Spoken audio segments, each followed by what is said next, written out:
I want to see you and your wife right away about Dorothy. Dorothy? Why, what has Dorothy done? What's she done? I'm all but lame from the bite in my leg. You mean she bit you? No, her dog. Oh, she bit her dog, eh? Afternoon, Miss Gulch. I just made a fresh batch of cookies, if you mind to sit a while.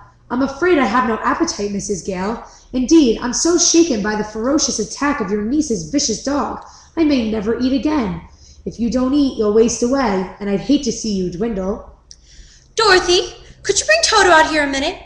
I'm sure if Dorothy's upset you in any way, she'll be only too glad to apologize as best as she can. It's gone beyond apologies, Mrs. Gale. I have laid an official complaint with the county sheriff. Was he sober? Dorothy, Miss Gulch here seems very upset. That dog's a menace to the community. That's not true.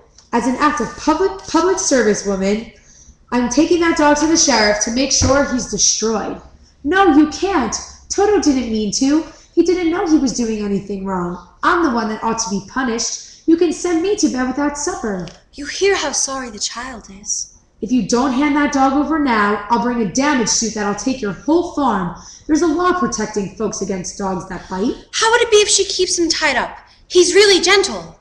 With gentle folk, that is. Well, that's for the sheriff to decide. Elmira Gulch, just because you own half the county doesn't mean you have the power to run the rest of us. For 23 years, I've been dying to tell you what I thought of you. And now, well, being a Christian woman, I can't say it. Well, I can, so if you don't want to hear it, you better peddle your carcass off of my land.